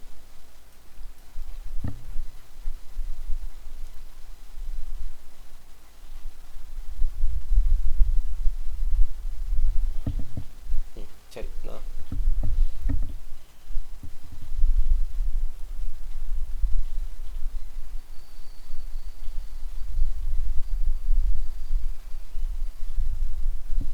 அப்புறம் நீதி அதிகாரங்களை பற்றி பார்க்க போகிறோம். அதே மாதிரி முக்கியமாக இன்னொன்று இருக்குது பாருங்கள், மறந்துட்டேன். சணல் பொருட்களுக்காக இந்த மேற்கு வங்காளம் இந்த மாதிரி பகுதிகளில் சணல் பொருட்கள் அதிகமாக இது பண்ணுவாங்க. அந்த சணல் பொருட்களுடைய ஏற்றுமதிக்கு மானியங்கள் கொடுக்கறதை பற்றி முடிவு பண்ணுறது யாருன்னு கேட்டால் குடியரசுத் தலைவர் தான், அந்த மாநில அரசாங்கம் இல்லை. ஓகேவா? அந்த சணல் பொருட்களுக்கான ஏற்றுமதி வரிகளுக்கு பதிலாக தர வேண்டிய மாநிலங்களை முடிவு செய்யக்கூடியது யாருடைய பொறுப்புன்னு கேட்டிங்கன்னா குடியரசுத் தலைவருடைய பணி. எந்த பகுதினா அஸ்ஸாம், பீகார், ஒடிசா, வெஸ்ட் பெங்கால். இந்த பகுதியில் சணலுக்கான ஏற்றுமதி வரிக்கு ஏதாவது மானியங்கள் கொடுக்கறது பற்றியோ ஏதாவது முடிவு பண்ணணும்னா யார் தான் முடிவு பண்ணுவான்னு பார்த்தீங்கன்னா இந்த குடியரசுத் தலைவர் தான் முடிவு பண்ணுவார். அப்புறம் 143 நல்ல நம்பரு பாருங்கள். 143னா என்னென்னா ஆலோசனை சொல்லக்கூடியது. யார் யார்கிட்ட ஆலோசனை சொல்லுவாங்கன்னா உச்சநீதிமன்றத்திடம் இருந்து ஆலோசனை பெற முடியும். யார்? குடியரசுத் தலைவர் நினச்சார்னா உச்சநீதிமன்றத்திடம், அந்த உச்சநீதிமன்ற நீதிபதியிட கூட என்ன செய்யலாம், ஆலோசனை வாங்கலாம். அந்த ஆலோசனையை அவரை வந்து ஆனால் கட்டுப்படுத்த முடியாது. உச்சநீதிமன்றம், உயர்நீதிமன்ற தலைமை நீதிபதியும் பிற நீதிபதிகளையும் நியமிப்பவர் இவர்னு பார்த்தோம் நீதி அதிகாரங்களில். அப்புறம் உச்சநீதிமன்றத்திடம் இருந்து ஆலோசனை பெற இவர் முடியும். அந்த உச்சநீதிமன்றத்தினுடைய ஆலோசனையை இவரை வந்து எந்த விதத்துலையும் கட்டுப்படுத்தாது, இவரை கண்ட்ரோல் பண்ண முடியாது. சுப்ரீம் கோர்ட்லேருந்து எந்த ஆலோசனையும் இவர் பெற்றுக்கலாம், ஏதாவது டவுட் இருந்ததுன்னா கேட்டுக்கலாம், அப்படி பண்ணுங்கள் இப்படி பண்ணுங்கன்னு சொல்லுவாங்க. ஆனால் இவர் வந்து அதை கண்டிப்பாக ஒபே பண்ணணும்னு கிடையாது. அப்புறம் இதெல்லாம் நம்ம ஏற்கனவே பார்த்துட்டோம். உச்சநீதிமன்ற உயர்நீதிமன்ற நீதிபதிகளெல்லாம் நியமனம் செய்வார். தலைமை நீதிபதியை கலந்து ஆலோசிக்காமலேயே குடியரசுத் தலைவர் நீதிபதிகளை இடமாற்றம் செய்யலாம். பார்த்துடுங்க, ஒரு முக்கியமான பாயிண்ட் இருக்குது. உச்சநீதிமன்ற தலைமை நீதிபதியை கலந்து ஆலோசிக்காமலேயே குடியரசு, அப்போ யாருக்கு பவர் அதிகம்? குடியரசுத் தலைவருக்கு தான் பவர் அதிகம். அந்த உச்சநீதிமன்ற தலைமை நீதிபதிகிட்ட கலந்து ஆலோசித்து தான் பண்ணுவாங்க பொதுவாக. ஆனால் அவர் நினச்சா ஆலோசிக்க வேண்டிய அவசியமே கிடையாது. குடியரசுத் தலைவரே நீதிபதிகளை ஒரு இடத்துலேருந்து இன்னொரு இடத்துக்கு என்ன பண்ணலாம், டிரான்ஸ்ஃபர் அடிக்கலாம். ஓகேவா? இடமாற்றம் செய்யக்கூடிய பவர் யார்கிட்ட இருக்குன்னா குடியரசுத் தலைவர்கிட்ட இருக்குது. அது ரெண்டுக்கும் பிரச்சனை வந்துட்டு, உச்சநீதிமன்ற தலைமை நீதிபதிக்கும் குடியரசுத் தலைவருக்கும் ஏதோ ஒரு முன்விரோதமோ இல்லைன்னா அவங்களுக்குள்ள கருத்து வேறுபாடோ ஏற்பட்டாச்சுன்னா இவருடைய கருத்து தான் முடிவாகுமா, குடியரசுத் தலைவரின் கருத்தே இறுதியானதாகும். இது ஒரு முக்கியமான பாயிண்ட் பாருங்க. அடுத்தது குடியரசுத் தலைவரை இது ஒரு எக்ஸாமில் கேட்டிருந்தாங்க. குடியரசுத் தலைவர் தான் இந்த ஒவ்வொரு மாநிலத்திலும் என்னது இருக்குது, உயர்நீதிமன்றங்கள் இருக்கும். சில மாநிலங்களுக்கு உயர்நீதிமன்றம் 2 மாநிலத்துக்கு சேர்த்து இருக்கும். சரியா? 2 மாநிலம் 3 மாநிலத்துக்கு சேர்ந்து ஒரே ஒரு நீதிமன்றம் தான் இருக்கும். அப்போ இந்தியாவில் இப்போ உயர்நீதிமன்றங்களுடைய எண்ணிக்கையை அதிகரிக்கவோ குறைக்கவோ நினச்சாருன்னா யாரால முடியும்? இந்த குடியரசுத் தலைவர் நினச்சாரு தான் முடியும். வேறு பிரதமரோ அமைச்சர்களோ சட்ட அமைச்சர்களோ சட்டத்துறை அமைச்சர்களோ யார் நினச்சாலும், உச்சநீதிமன்ற தலைமை நீதிபதி நினச்சாலும் என்ன செய்ய முடியாது, கதை நடக்காது.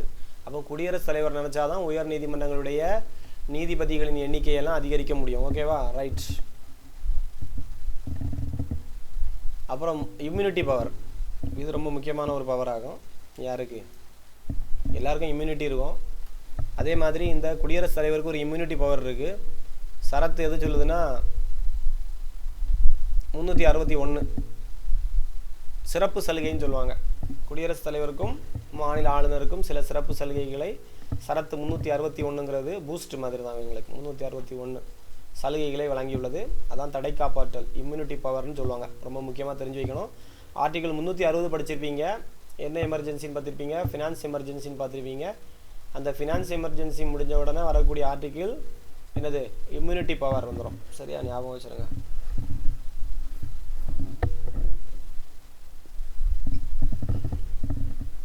பார்த்துருங்க, அவருக்கு இம்யூனிட்டி பவருக்கு இதெல்லாம் பாருங்கள், படித்து பார்த்தா தெரியும். தனது அதிகாரங்களையும் கடமைகளையும் நிறைவேற்றும் பொழுது எந்த நீதிமன்றத்திற்கும் பதில் கூற வேண்டியது இல்லை. பார்த்துருங்க, யாருக்கும் என்ன பதிலும் சொல்ல வேண்டிய அவசியம் கிடையாது.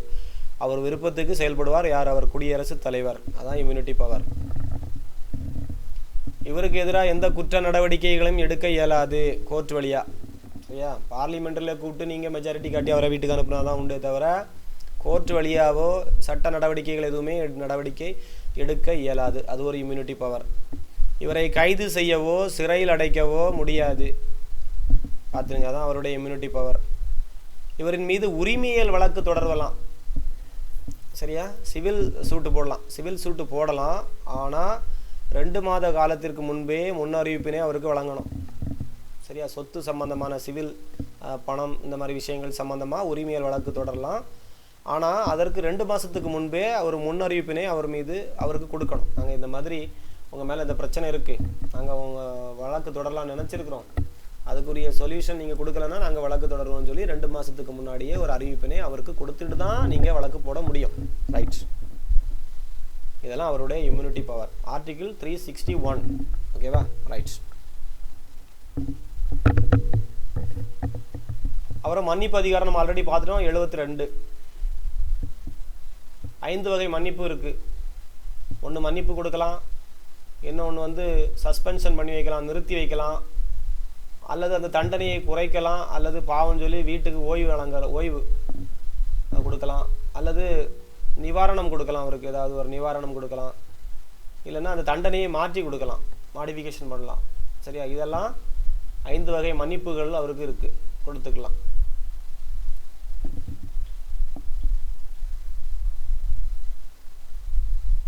யாருக்கெல்லாம் இவர் வந்து இராணுவ நீதிமன்றம் வழங்கிய தண்டனையை கூட இவருக்கு என்ன செய்யலாம், நிறுத்தக்கூடிய பவர் இருக்குது. இராணுவ நீதிமன்றம் தனியாக இருக்கும், அந்த நீதிமன்றத்தால் வழங்கிய தண்டனையை கூட இவர் நிறுத்தி வைக்க இது இருக்குது. மரண தண்டனையை நிறுத்தி வைக்கலாம், அனைத்து தண்டனைகளையும் நிறுத்தி வைக்கலாம். சட்டத்திற்கு எதிராக செயல்பட்டதால் வழங்கப்பட்ட தண்டனையாக இருந்தாலும் கூட இவர் நிறுத்தி வச்சுக்கலாம். ரைட்.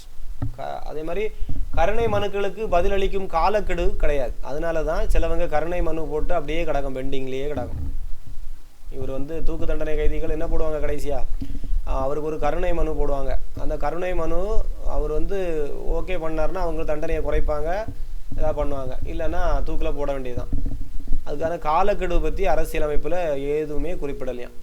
இத்தனை நாளைக்குள்ளே அவருக்கு பதில் கொடுக்கணும், அவரை வந்து தூக்கு தண்டனையிலேருந்து காப்பாற்றணுமா எந்த முடிவும் அவர் கொடுக்க வேண்டிய அவசியம் இல்லை.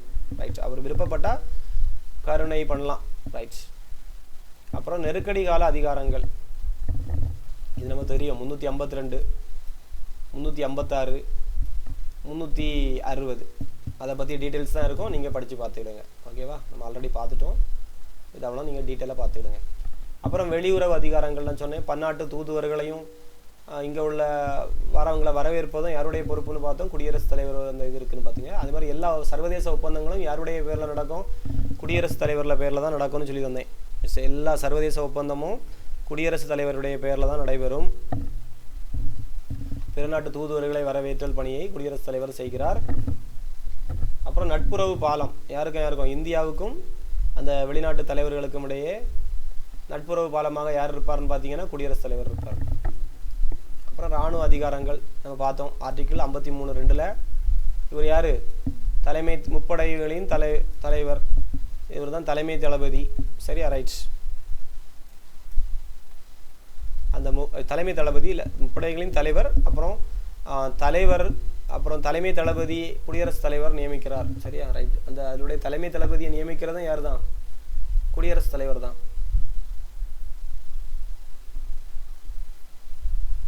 அப்புறம் இவருடைய இராணுவ அதிகாரங்கள், குடியரசுத் தலைவருடைய இராணுவ அதிகாரங்களை கண்ட்ரோல் பண்ணுறது யாருன்னு கேட்பாங்க. ரொம்ப முக்கியமான ஏரியா வந்துருக்கும்.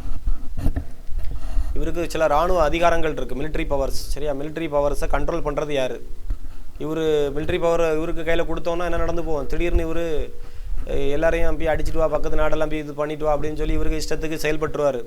அப்படி செயல்பட மக்கள் விரும்பப்பட மாட்டாங்க. மக்களுடைய கருத்தை காட்டிட்டு தான் இவர் மற்ற நாடுகளை போய் அடிக்கண்டாமா. அப்போ அங்கே பிரதமரை இதில் இல்வால்வ் ஆவார். அப்போ பாராளுமன்ற சட்டத்தால் ஒழுங்குபடுத்தப்படுகிறது. இவருடைய இராணுவ அதிகாரங்களெல்லாம் யார் கண்ட்ரோல் பண்ணுறான்னு பார்த்தீங்கன்னா பாராளுமன்றம் சட்டம் இயற்றி கண்ட்ரோல் பண்ணலாம், ஒழுங்குமுறைப்படுத்தப்படுகிறது. ஞாபகம் வச்சு. அப்புறம் குடியரசுத் தலைவருடைய தடுப்பு அதிகாரங்கள், வீட்டோ பவர்னு சொல்லுவாங்க. இது ரொம்ப முக்கியமான ஏரியா. அதாவது ஏதாவது ஒரு இருக்குது, ஒரு சட்டம், ஒரு மசோதா சட்டமாக மாறணும்னா குடியரசுத் தலைவர் கையெழுத்து போட்டால் தான் மாறும். அதுக்கு சொல்லக்கூடிய சரத்து வந்து 111. ஞாபகம் வச்சுக்கலாம், ஈஸியான நம்பர். 111 அவர் போட்டால் மட்டும்தான் அது எது நடக்கும். 3 போட்டால் தான் அது சட்டமாக மாறும் அப்படின்னு படிச்சுடுங்க. 111 அப்படிங்கிறது அவருடைய சிக்னேச்சர், ஞாபகம் வச்சுருங்க. ஓகே. அப்போ குடியரசுத் தலைவருக்கு வரக்கூடிய மசோதாக்களை அவர் என்ன பண்ணலாம், 3 விதமான அதிகாரங்களை செயல்படுத்துகிறார். அங்கேயும் 1 தான், 3 விதமான அதிகாரங்களை செயல்படுத்துகிறார். என்னெல்லாம் பண்ணலான்னா அவர் வந்து ஒப்புதல் அளிக்கலாமா, இல்லைன்னா ஒப்புதல் அளிக்காமல் தன்னிடத்திலே வச்சுக்கலாம், வித்து ஹோல்டு பண்ணி வச்சுருப்பார். அவர்கிட்டே இருக்கும் அந்த மசோதா, ஒன்றுமே பண்ணாமல் பக்கத்து அப்படியே நிறுத்தியே வச்சுருப்பார், பதிலும் கொடுக்க மாட்டார். ஆனால் 3வது, பண மசோதாவை தவிர பிற மசோதாக்களை மறுபரிசீலனைக்கு பாராளுமன்றத்திற்கே திருப்பி அனுப்பலாம். அதுக்கும் அவருக்கு ஒரு பவர் இருக்குது. எந்த மசோதாவை மட்டும் திருப்பி அனுப்ப முடியாது, நான் சொல்லிட்டேன் ஆல்ரெடி. பண மசோதாவை மட்டும் என்ன செய்ய முடியாது, அவர் வந்து இது சரியில்லை கரெக்ஷன் பண்ணி தாங்கன்னு சொல்லி அனுப்ப முடியாது. பண மசோதாவை பொறுத்த வரைக்கும் இவரால் திருப்பி அனுப்ப முடியாது. அப்போ ஒன்று வந்து என்ன செய்யலாம்னா அந்த மசோதாவுக்கு ஓகே பண்ணி அனுப்பலாம், இல்லைன்னா பெண்டிங் பண்ணி வைப்பார், வித் ஹோல்டு பண்ணி தன்னிடத்துலேயே வச்சிருக்கலாம். இன்னொரு ஆப்ஷன் இருக்குது, திருப்பி அனுப்பலாம். அப்படி 3 ஆப்ஷன் இருக்குது. ஆனால் பண மசோதாவை மட்டும் திருப்பி அனுப்ப முடியாது. அப்புறம் அவருடைய வீட்டோ பவர் வந்து 4. எப்படிலாம் தடுத்து வைக்கலான்னு பாருங்கள். முழுமையாக நிறுத்தி வைக்கலாம், அப்சல்யூட் வீட்டோன்னு ஒன்று உண்டு. அப்புறம் வந்து குவாலிஃபைடு வீட்டோன்னு ஒன்று உண்டு, தகுதி வாய்ந்த நிறுத்தி வைப்புன்னு ஒன்று இருக்குது.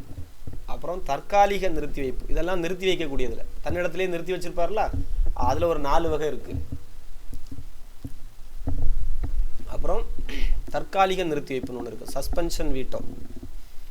அப்புறம் தாமதப்படுத்தக்கூடியது, பாக்கெட்டுக்குள்ளே ஒளிச்சு வைக்கிறது, தாமதப்படுத்தும் தடுப்பு அதிகாரம், பாக்கெட் வீட்டோ. இப்படி ஒரு 4 டைப்ஸ் ஆஃப் வீட்டோ இருக்குது. சரியா, வீட்டோ எத்தனை இருக்குது? வீட்டோ பவர் 4 அப்படி படிச்சுங்க. வீட்டா அதுலேயே 4 லெட்டர்ஸ் இருக்குது. வீட்டோ பவர் வந்து 4 டைப்ஸ் அப்படின்னு படிச்சு, அப்சல்யூட் வீட்டோ, குவாலிஃபைடு ஏக்யூஎஸ்பி. சரியா, ஏக்யூஎஸ்பி அப்படி படிச்சுங்க, ஏக்யூஎஸ்பி. சரியா, ஏக்யூஎஸ்பின்னு படிச்சுக்கிடுங்க. அதுக்கு ஏதாவது நேமோ அப்படி வச்சு படிச்சுங்க. Absolute veto, qualified veto, suspension veto, pocket veto. இன்னும் ஒவ்வொரு வீட்டோவை பற்றி டீட்டெயில் இருக்கும்.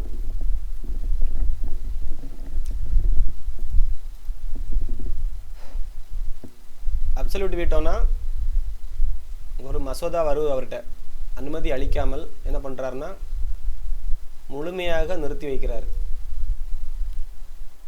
முழுமையாக நிறுத்தி வைக்கலாம். முழுமையாக அப்படியே நிறுத்தி வச்சிட்டாருன்னா அது வந்து எதா மாறாது, சட்டமாக மாறாமல் அப்படியே முடிவடைஞ்சுக்கும். அதுக்கு பேர் அப்சல்யூட் வீட்டோன்னு சொல்லுவாங்க. முழுமையான நிறுத்தி வைப்பு அவருடைய பவர். அதுக்கு நான் அப்சல்யூட் வீட்டோ கொடுக்குறேன்னா அது சட்டமாக மாறாது, அப்படியே முடிஞ்சுக்கும். எப்போ அந்த இதெல்லாம் அப்சல்யூட் வீட்டோவை எப்போ பயன்படுத்துவார்னு கேட்டாங்கன்னா, அமைச்சர் அல்லாமல் யாராவது ஒரு தனி உறுப்பினர், பார்லிமெண்ட்ரி உறுப்பினர் அறிமுகப்படுத்திய மசோதாவை இந்த மாதிரி அவர் பண்ணது வாய்ப்பு இருக்குது. சரியா, அப்சல்யூட் வீட்டோ பண்ணலாம். அமைச்சர் அல்லாத தனி உறுப்பினர் பார்த்தீங்கன்னா, அமைச்சருக்கு ஒரு சில பவர்கள் இருக்குது, அதனால அதை பண்ண முடியாது, அப்சல்யூட் பண்ண முடியாது. அதே மாதிரி பாராளுமன்றம் 2 அவைகளிலும் நிறைவேற்றப்பட்டு குடியரசுத் தலைவர் ஒப்புதலுக்கு மசோதா காத்திருக்கும் பொழுது அந்த அமைச்சரவை ராஜினாமா செய்தால் அல்லது அமைச்சரவை கலைக்கப்பட்டால் அந்த கவர்மெண்ட்டு பிடிக்கிட்டு போயிட்டுனா அவர் முழுமையாக அந்த மசோதினாவே நிறுத்தி வச்சுக்கலாம். சரியா, இப்போ ஒரு கவர்மெண்ட், இப்போ தான் மோடி கவர்மெண்ட் இருக்குது, இவங்க ஒரு பில் பாஸ் பண்ணி எங்கே அனுப்பி வைக்கிறாங்கன்னா குடியரசுத் தலைவருக்கு அனுப்பி வைக்கிறாரு. அவர் அதை அப்சல்யூட் வீட்டோவாக ஒன்றுமே பண்ணல, வெயிட் பண்ணிகிட்டு இருக்கிறாரு.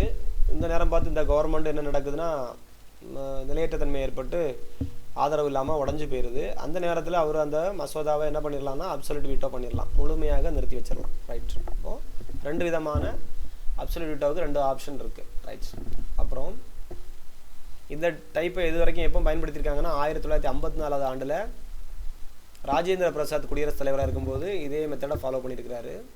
அப்புறம் 1991 வெங்கட்ராமன்கிறவர் குடியரசுத் தலைவராக இருக்கும் பொழுது சம்பளம் மற்றும் ஓய்வூதிய திருத்த மசோதாவை இந்த மாதிரி பெண்டிங்கில் வச்சு நிறுத்தி அப்சல்யூட் வீட்டோவில் போட்டு நிறுத்தி விட்டார். அப்புறம் குவாலிஃபைடு வீட்டோ.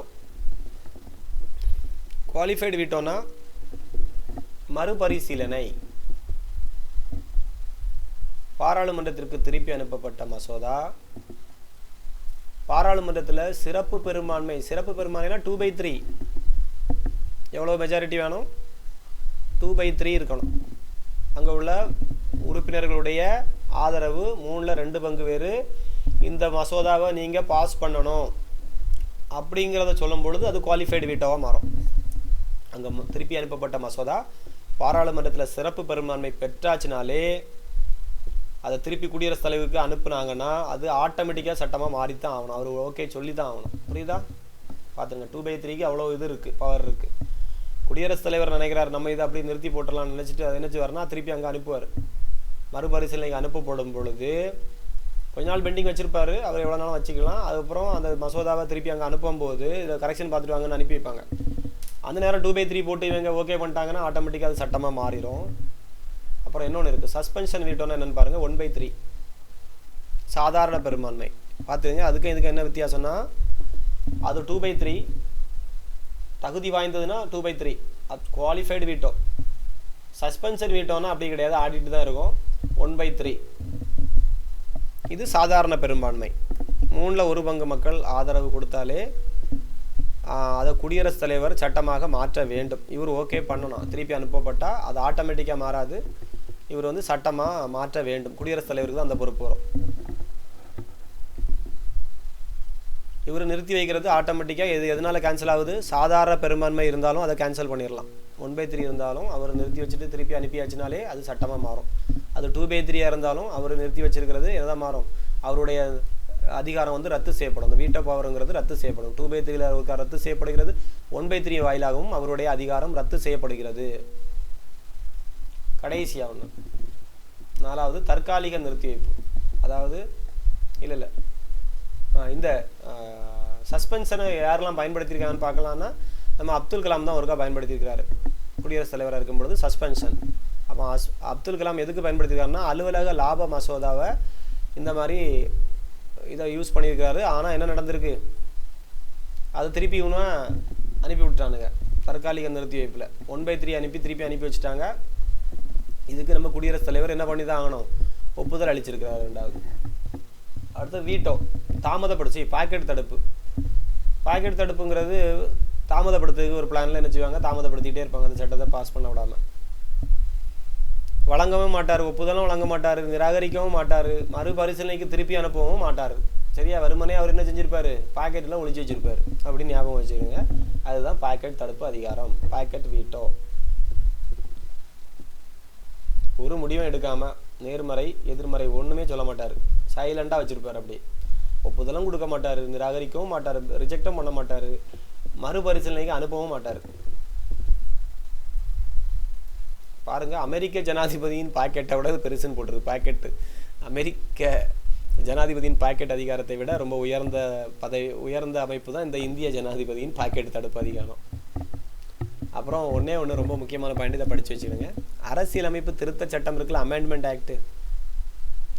இந்த அமெண்ட்மெண்ட் ஆக்டுக்கு மட்டும் நிறுத்தி வைக்கும் அதிகாரத்தை பயன்படுத்த முடியாது. ஓகேவா? தனது நிறுத்தி வைக்கக்கூடிய இந்த வீட்டோ பவரை வந்து என்ன செய்ய முடியாது? பயன்படுத்த முடியாது. ஏன்னா சட்ட திருத்தம்ங்கிறது அந்த கால சூழலுக்கு தேவை. அது வந்து நம்ம எப்படியும் பார்லிமெண்ட்ரி ஹவுஸில் மக்களால் தேர்ந்தெடுக்கப்பட்ட பிரதிநிதிகள் பெரும்பான்மை காட்டி தான் என்ன செய்வாங்க? அந்த சட்டத்தை திருத்த முடியும். அதுக்கு வந்து இவர் வந்து நான் புதுசாக ஏதாவது சட்டம் போடும் பொழுது தான் அவர் இந்த மாதிரி பண்ண முடியுமே தவிர, சட்ட திருத்தத்திற்கு இவர் என்ன தான் கொடுத்தாகணும்? ஓகே கொடுத்து தான் ஆகணும். அவருக்கு அந்த அதிகாரத்தை பயன்படுத்தி நிறுத்தியோ பெண்டிங்கோ ஒழிச்சோ வைக்க முடியாது. இது எப்போ தான் இப்படி இந்த பாயிண்டை கொண்டு வந்தாங்கன்னா, 71வது ஆண்டு 24வது சட்ட திருத்தத்தில் தான் கண்டிப்பாக அவர் ஒப்புதல் கொடுக்கணுங்கிறது கட்டாயமாக்கப்பட்டது. அப்போ ஏதோ ஒரு பிரச்சனை நடந்திருக்கு. இதே மாதிரி சட்ட திருத்தத்துக்கு இவர் ஓகே பண்ணாமல் என்ன செஞ்சு வச்சுருக்காரு? ஒழிச்சு வச்சுருக்கிறாரு. அப்போ உடனே என்ன செஞ்சுட்டாங்க? கவர்மெண்ட் இது வேலைக்கு ஆகாதுன்னு சொன்னோன்னா ஒரு சட்டத்தை திருத்தியே போட்டாங்க. ஏன்னா வந்து குடியரசுத் தலைவருக்கு இந்த ஒழிச்சு வைக்கும் அதிகாரம் சட்ட திருத்தத்துக்கு கிடையாது அப்படிங்கிறத எப்போ கொண்டு வராங்க? 24ல் கொண்டு வராங்க. ஓகே, ரொம்ப நேரம் எடுத்துகிட்டேன்னு நினைக்கிறேன். லாஸ்ட்டு இதர அதிகாரங்கள். அவருடைய இதர அதிகாரங்கள்னு பார்த்தீங்கன்னா, இந்த ஜம்மு காஷ்மீரில் ஒரு நிர்வாகம் நடந்துகிட்டு இருந்ததுக்கு முன்னாடி அதுக்கான சிறப்பு விதிகளெல்லாம் உருவாக்குறது யாருன்னா இவர் தான். அதே மாதிரி பட்டியலிடப்பட்ட பழங்குடியினரெல்லாம் இவர் தான் நிர்வாகம் செய்வதற்கான சிறப்பு சட்டங்கள்லாம் இவர் தான் உருவாக்க முடியும். ஏன்னா அந்த அட்டவணைப்படுத்தப்பட்ட பகுதிகள்னு சொன்னோம்ல, அதுக்கெல்லாம் கண்ட்ரோலர் யாருன்னு கேட்டிங்கன்னா அந்த குடியரசுத் தலைவர் தான். அங்கே தனியாக சட்டம் இருக்கும், தனியான ஒரு இது இருக்கும், தனியான நிர்வாகம் இருக்கும், தனியான கண்ட்ரோல் இருக்கும். அப்புறம் ஆட்சி மொழி குழுவை அமைத்தல். எல்லா குழுவையும் அமைக்கிறது இவர் தான் சொன்ன. முக்கியமான மெஜாரிட்டி குழுக்கள்லாம் அமைத்தது இவர் தான். இந்த ஆட்சி மொழி குழுவை அமைப்பது, ஆட்சி நடத்துவதில் படிப்படியாக ஹிந்தி மொழியின் பயன்பாட்டை அதிகரிக்க செய்யும் குழுவின் பரிந்துரைகளை நடைமுறைப்படுத்துவது குடியரசுத் தலைவருடைய பணியா.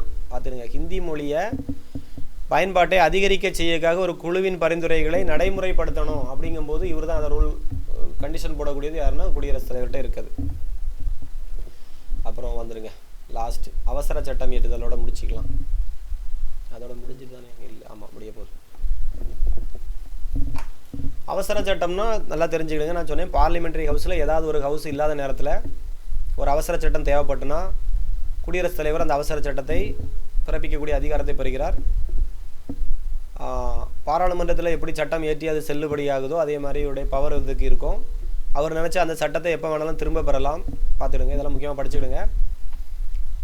பாராளுமன்ற கூட்டத்தொடர் நடைபெறும் பொழுது குடியரசுத் தலைவரால் அவசர சட்டம் பிறப்பிக்க இயலாதுன்னா 2 அவையும் இருக்கணும். பாராளுமன்றத்தினுடைய கூட்டத்தொடர் நடைபெறும் பொழுது ஆல்ரெடி கூட்டம் நடந்துகிட்டு இருக்கும்போது இவரால் அவசர சட்டம் பிறப்பிக்க முடியாது.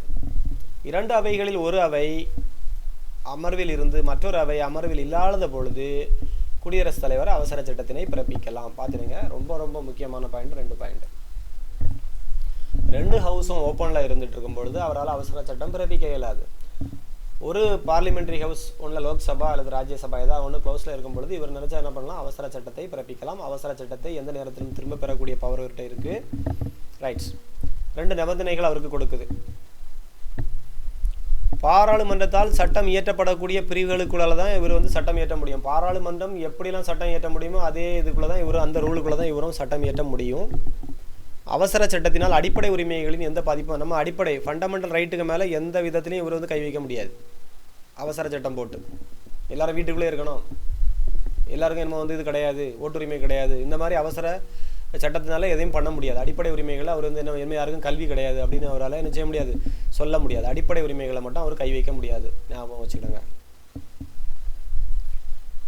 பாராளுமன்றம் அந்த ஒரு பூட்டி கிடந்துல ரூமு, இந்த பாராளுமன்றம் அதில் தான் இவர் சட்டம் ஏற்றுவார்.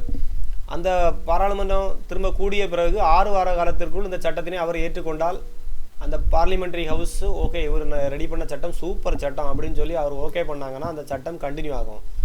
அவங்க அதை கண்டுக்கிடவே இல்லைன்னா 6 வாரத்துக்குள்ள அது என்ன செய்திடும், காலாவதி ஆயிடும். 6 வாரம் தான், 1.5 மாதம் தான். பாருங்க, மறுத்தால், அவங்க வேண்டான்னு சொல்லி மறுத்தாலோ அல்லது நிராகரித்தாலோ உடனே முடிவுக்கு வந்துடும். அவங்க பார்லிமெண்ட்ரி ஹவுஸ் ஓப்பன் பண்ணோன்னே இது என்ன சட்டம் இவர் போட்டு போயிருக்காரு, இவர் யார் பெரிய இவரா அப்படின்னு சொல்லிட்டு உடனே கேன்சல் பண்ணால் கேன்சல் பண்ணலாம். அவங்க அதை கண்டுக்கிடாமல் விட்டாங்கன்னா 6 வாரத்துக்குள்ளே அதுக்கு ஆரியாயிரும். எந்தவித நடவடிக்கையும் எடுக்கப்படவில்லை எனில் 6 வார காலம் முடிந்தவுடன் அவசர சட்டம் காலியாகிவிடும். சரியா? ரைட். ஒருவேளை இந்த சட்டம் 2 ஹவுஸும் ஒரு சட்டம் போட்டு 6 மாதம் வரைக்கும் அவனை கூடாமல் ஒழிஞ்சிக்கிட்டானுங்கன்னா பார்த்துங்க, இந்த அவசர சட்டம் 6 மாத காலம் வரை செயல்பாட்டில் இருக்கும். ஏன்னா ஒரு ஹவுஸுக்கும் இன்னொரு ஹவுஸுக்கும் இந்த இது ஒரு கூட்டத்துக்கும் இன்னொரு கூட்டத்துக்குமான கால இடைவெளி எவ்வளவு, 6 மாதம் சொன்னோம்ல, அதுக்கு லெவல் பண்ணி விட்டுருக்குறாங்க. இதை ஒரு கூட்டம் முடிஞ்சு அடுத்த கூட்டம் நடக்குவதற்கு உள்ள கால இடைவெளி வந்து 6 மாதமா. ஸோ அது வரைக்கும் இவருடைய சட்டம் எதில் இருக்கும், செயல்பாட்டில் இருக்கும். அதுக்கு முன்னாடி ஒருவேளை பார்லிமெண்ட்ரி ஹவுஸ் கூடிச்சுன்னா 6 வாரம் கெடு வந்தவுடனே அவங்க கேன்சல் பண்ணலாம், இல்லைனா ஆட்டோமேட்டிக்காக 6 வாரத்தில் கேன்சல் ஆகும். அவங்க ஓகே பண்ணால் அந்த சட்டம் கண்டினியூ ஆகும், அவ்வளோ. ரைட். அப்புறம் நீங்கள் படிக்க வேண்டியது என்ன இருக்குது, இது நான் இப்போ வாசிச்சுட்டு இருந்தால் நேரம் இருக்காது. இந்திய குடியரசுத் தலைவர்களுடைய வரிசை, ஓகேவா? ராஜேந்திர பிரசாத் ஃபஸ்ட் இருந்தார், 2வது ராதாகிருஷ்ணன் இருந்தார், அப்புறம் ஜாகிர் ஹுசேன். இவங்கெல்லாம் டபுள் ஸ்டார் போட்டிருக்கிறதெல்லாம் தற்காலிகமாக இருந்தவங்க தான்.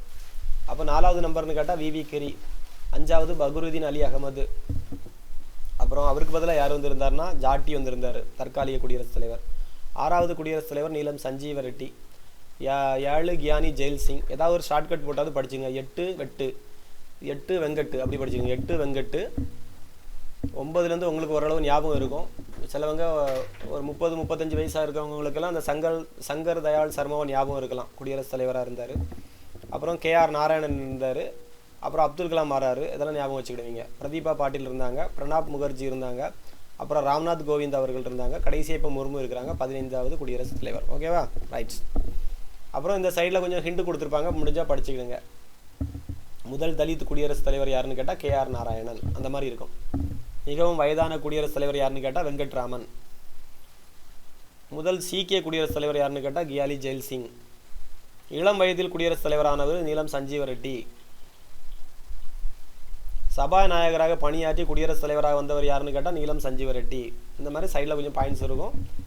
பாரத ரத்னா விருது பெற்ற குடியரசுத் தலைவராவதற்கு முன்னாடியே பாரத ரத்னா வாங்கி குடியரசுத் தலைவரானவர் ஜாகிர் ஹுசேன். ஓகேவா? எப்போ அன்னைக்கு முடிச்சுக்கலாம் கிளாஸு. சரியா? 9:45 ஆயிடுச்சு.